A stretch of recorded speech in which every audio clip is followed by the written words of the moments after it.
the place that beckons me. I'd so much like to be working on that, but I got other things I got to do. I'm going to actually shut the water off, partially shut the water off this morning. And it was dry for so long it seems unnatural.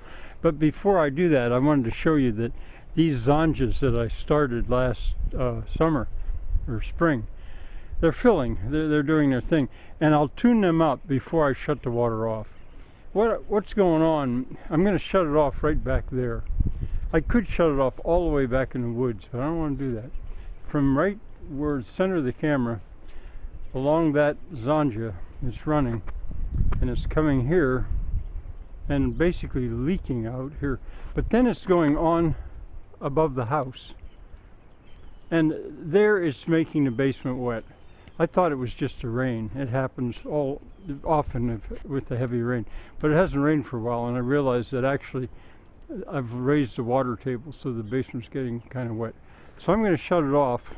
I'll tune this up and show you what that looks like. That doesn't take long. Down where the shovel is that's where I was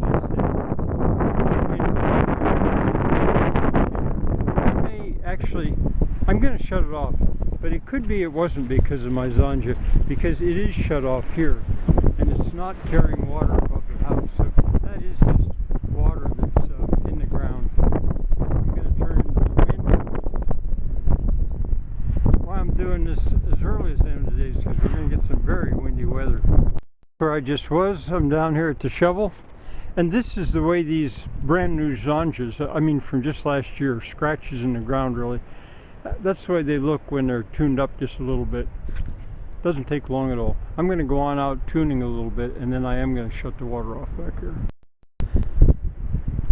I changed my mind. Instead of actually blocking the water off, what I'm going to do, you see it's leaking right here, what I'm going to do is open this hatch. I think I can do it one-handed. See, that way you could see me do it. It's just a rock here. I may take, maybe I can, there it goes. Hard to do this with one hand. There, I got it. Switch cameras, switch hands for the camera. And I know this can be bouncing all over the place, but the only way I can really do it, take that brick out of there.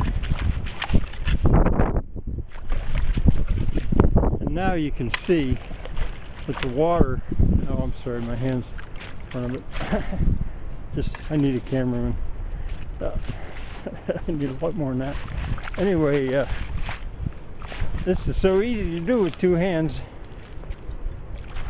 But I want you to see that, well, it'd make you car sick watching this video, I imagine. I want you to see that the water has reversed itself. Now, that water is going from right to left. Let's see where it's playing. And I'll make it do a lot more. And here now, I can hold the camera a little more steady. You can see it's on its way down there. This is just so awkward to film this. I'll maybe come back after a while. I think I'm also going to prevent the water from going that way for now and just let it run straight on through. Now you might be able to see how the water is going from right to left there.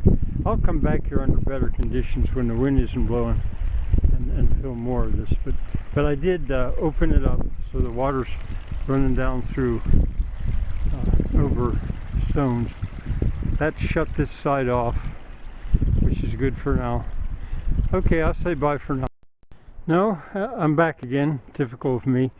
I'm heading back toward the house, but the reason I stopped was I've got such a good example here of how having the water in the ground keeps it warmer. The snow didn't melt in the places that aren't so warm, but this area right here, which that zonja that goes right across there, it leaks. I can't seem to get, well, it's going over stony ground. And you can see where it's leaked. The ground has been warmer, which is of use to know that.